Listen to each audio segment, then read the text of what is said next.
guys, welcome to Aaron's review, and today's video is his number 82 and we'll be looking at the Shozy Form 121 again. For those who've not seen my previous video, I've actually done a full review of the Shozy Form 121. There is a particular reason why I'm doing a second video today, since I've spent a couple of hours playing with the Shozy Form once more to test its potential. Now, the video that I made the first time was tested using everything that it came with. That means the cable, I did change the E-tips, and roughly I'm pretty happy with the Shozy Form 121 in regards to what accessories you are getting. A lot of ear tips, as you can see, plenty. You've got foam, you've got silicone. The cable, as you can see, is pretty thick, which means it doesn't tangle. You're able to unwrap it easily. 3.5 millimeter. The unboxing is good performance when you open it, and the case is fantastic since it's quite big and you're able to have lots of space inside. How comfortable the Shozy Form was is very comfortable without any fatigue. You can use it for many hours. It's just like a normal IEM monitor where there's no strange design, so that when you place it into your ear there's any discomfort. I did change it and using it with the SpinFit CP100, and that was tested using this cable. So why do I have a second video now? Here are my thoughts from the last video. So original cable is nice braided cable that will not tangle. The soundstage, as I mentioned in my previous video, it was like narrow. The soundstage is something different and unusual for me. That is what I said.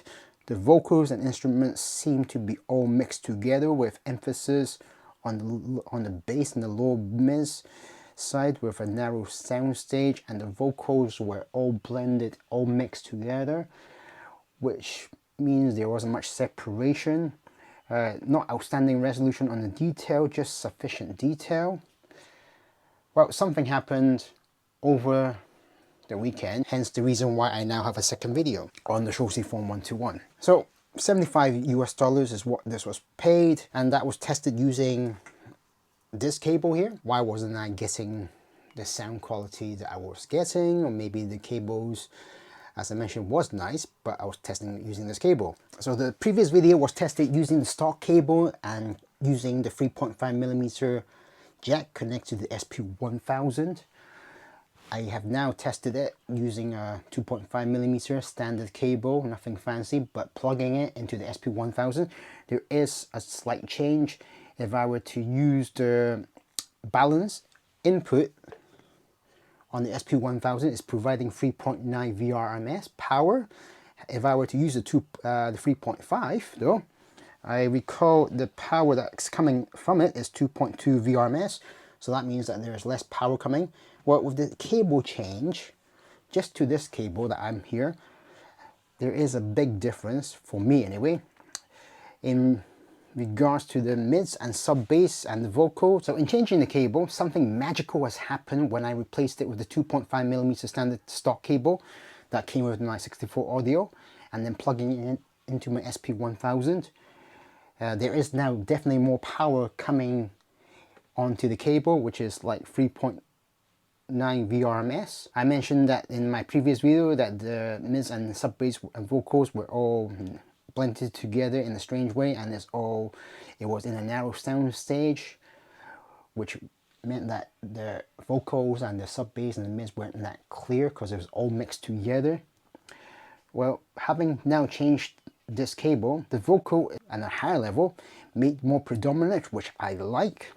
Instrument separations, the mids and sub bass is more separated as it is now more detailed. The sound stage is more open and wider.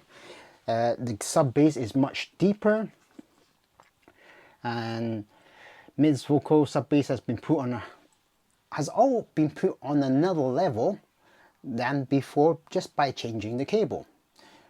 That begs me to think with the question: is it the cable? Is it the power? Is it because I'm using the 2.5 millimeter? There is definitely more power coming from the 2.5 millimeter from the SP1000s. The next thing that I tested was to go with a 3.5 millimeter cable. This is the Star BTG Star Bright that came with my Empire Zeus. It is CM, but you can see this is the 3.5 millimeter. That means that the power coming from this will be 2.2 VRMS. Even with the cable change, even though using the 3.5 millimeter jack, there is a slight more clarity than before than using the stock cable. As the soundstage, the vocals and mids and sub bass were crowded here and muffled. Here, when I use this cable, I can hear clearly that there is more separation within these instruments and vocals, better sub bass when using another cable. So having tested both, I can see that there is a slight difference. So having tested that, I wanted to test a bit further. But I brought up my SP1000 with amp. The SP1000 with amp on 3.5 millimeter is giving me, let me just check, on high gain, provides 6.2 VRMS, so already a very high power. But if I were to go with balanced, then the power is 10 VRMS. Using the stock cable plugged into my 3.5 millimeter jack, I can see there is a slight improvement with that crowded soundstage that I heard with the vocals in the mids.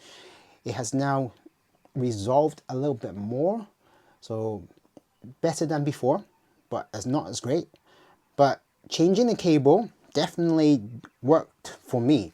I know there's many people out there who don't believe that a cable change will make any difference at all. But with my findings today, because I spent a couple hours replacing one cable to another, I can see that big improvement for me. With the sound stage and the vocals, it's more predominant. It's not all muffled together with the lower mids and the sub bass. Everything is put on another level. So that's the reason why I then changed it. Used it using the C8 cable. Since this is cheap and most people will probably think of buying something like this, $30 US cable, just like the other cables that I've tested here. So something tells me that this cable is not doing any justice to your current Shozy Form 1.1. So for those who have cables, maybe test it and see if it makes any difference. For me, this cable, hence the review of that previous video, was giving me a bit of muffled, there wasn't that clarity, instrument separation wasn't that great, the sub bass was less, and to the point of, I don't know, I mean that's the reason why I gave that review in that previous video. But having now changed to a different cable, such as the stock cable that came with my 64 audio, but using a 2.5 millimeter jack, there is definitely improvements in the in-ear monitor here, the Shozy Form 121, which you might want to take a look if you have a spare cable to test and see if you agree with me. So I'm now enjoying this more since just by replacing the cable. Maybe you won't agree, maybe you agree, maybe there is more power going to the in-ear monitor.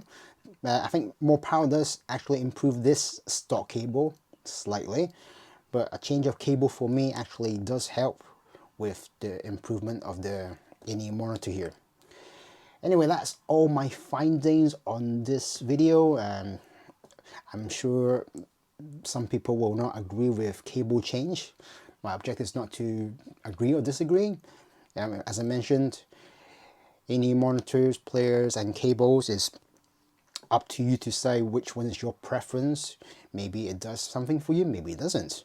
But anyway, let's all enjoy music and see what other in-ear monitors are coming my way. And in my next video, I actually do have a new in-ear monitor to show you, as it just came out recently, and I think I got the first sample.